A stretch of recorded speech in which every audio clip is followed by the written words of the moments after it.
네, 주안의 만나 10월 7일 월요일 묵상을 함께 나오도록 하겠습니다. 오늘 말씀은 열왕기하 19장 20절에서 37절까지의 말씀으로요. 하나님을 적으로 삼은 사내립이라고 하는 제목으로 함께 묵상을 나오도록 하겠습니다.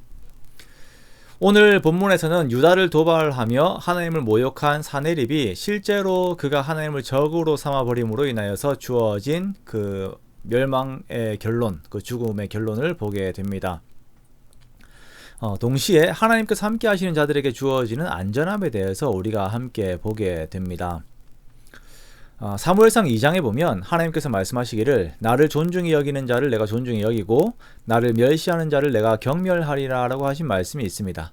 자, 이 말씀에 보면 결과에 대한 모든 기준점이 하나님께 있음을 보게 되지요. 즉, 이 말씀에 의거하면 하나님을 존중하는 자는 그 안에서 복과 안위를 누리게 됩니다. 그러나 하나님을 멸시하는 자들을 하나님께서 경멸하실 때에는 그 뒤의 일들을 감당하지 못하게 되지요.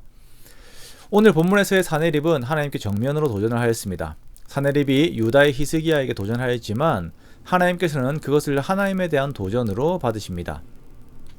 우리가 보면 교회를 향한 이제 도전들을 하나님에 대한 도전으로 이렇게 바로 하나님께서 받으실 때들이 있어요.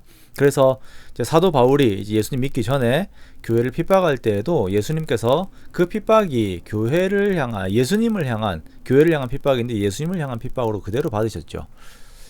자, 사내립에 대한 히스기야의 간구를 들으신 하나님께서는 이사야를 통하여서 히스기야와 사내립에게 하나님의 말씀을 전하십니다. 자, 이 하나님의 말씀을 보면 먼저는 사내립이 보지 못한 것이 있는데 그것은 진짜 이스라엘의 거룩하신 자가 유다와 함께하고 계셨다라는 것이에요. 어쩌면 사내립은 하나님에 대한 정보를 국지적인 신으로만 알고 있었을지도 모릅니다. 그러나 하나님께서는 사내립의 자화자찬이 하나님 앞에서 절대 용납될 수 없는 성격이라고 하는 것을 밝히세요. 그렇게 앞으로 유다가 사내립을 비웃게 되고 기가 차서 일어난 일들을 보면서 기가 차서 머리를 흔드는 그런 상황이 주어지게 될 것이다 라고 말씀을 하십니다. 자, 지금 눈에 보이는 현실의 상황에서는 전혀 생각할 수 없는 부분이죠. 이제 곧 유다가 죽게 생겼는데 사내립에게 일어나는 일들을 두고 유다가 머리를 흔들면서 조롱하는 일이 생길 수가 있을까? 지금 현실 앞에서는 도저히 상상할 수 없는 일입니다. 그러나 하나님께서는 능히 그것을 하시는 분이심을 선포하십니다. 자, 25절에 보면 사내립이 군대를 이끌고 모든 어려운 정복들을 이루어낸 것이 하나님께서 정하신 것이다 라고 말씀을 하세요. 사내립은 상당한 원정의 성공을 이루어내었습니다. 레바논의 무성한 숲을 다니고 이방의 땅들을 파서 물을 마시고 애굽의 수로들을 차단하는 전략으로 승리들을 가지고 왔어요. 곳곳에서 그런 승리들을 가지고 왔습니다. 사내립이 생각할 때에 이 모든 것이 자신의 능력으로 이룬 것이다 라고 생각을 합니다. 하지만 하나님께서는 이 모든 것이 하나님께서 이끄신 계획의 일부다 라고 말씀을 하세요.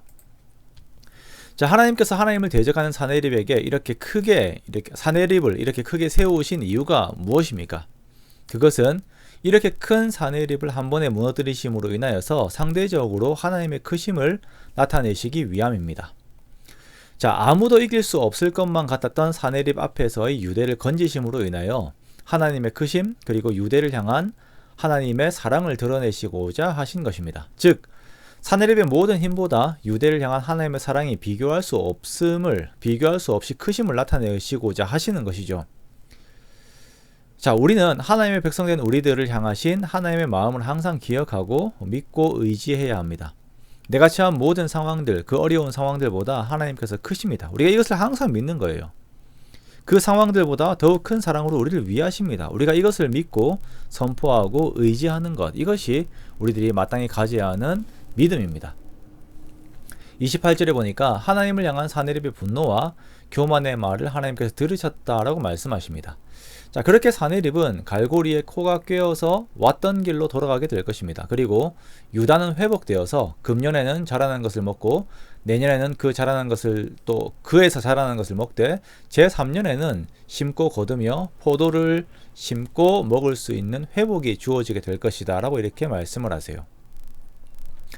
자, 31절에 보면 남은 자는 예루살렘으로부터 나올 것이요 피하는 자는 시온 산에서부터 나오리니 여호와 열심히 이 일을 이루리라 라고 말씀을 하시죠. 자, 이 말씀은 34절의 말씀과 이어집니다. 내가 나와 나의 종 다윗을 위하여 이 성을 보호하여 구원하리라 라고 말씀을 하시죠. 자, 하나님께서 유다를 구원하시는 것이 히스기야의 기도가 그 원인이 되기도 하지만 하나님께서 다윗을 통하여서 약속하신 언약에 먼저 기초하고 있다라는 것입니다. 하나님께서는 그 언약에 신실하시기 때문에 이 히스기야의 기도를 들으시는 것입니다. 우리가 신앙생활을 하다가 정말 나를 곤란하게 하고 또 하나님의 역사들을 방해하는 그 대적들을 만날 때들이 있습니다. 이때 우리는 먼저 우리를 향하신 하나님의 언약, 예수 그리스도 안에서 우리와 연합하신 하나님의 약속을 우리가 기억해야 할 것입니다. 그리고 우리와 마주한 상황이 나와의 싸움이 아닌 나와 연합되신 예수 그리스도와의 싸움임을 항상 잊지 않으면서 예수 그리스도의 이름을 힘입어 맞서야 할 것입니다. 우리가 기도할 때 예수님을 의지하고 기도하면서 주께서 하실 일들을 우리가 기대하는 것입니다. 나와 함께 하신 하나님을 기억하고, 그리고 대적들은 내가 아닌 하나님을 대적한다라고 하는 이 영적 싸움의 의미를 항상 기억하면서 예수 그리스도의 이름으로 항상 이기는 우리들, 저와 여러분의 승리하는 삶들이 되시기를 주님의 이름으로 축원합니다.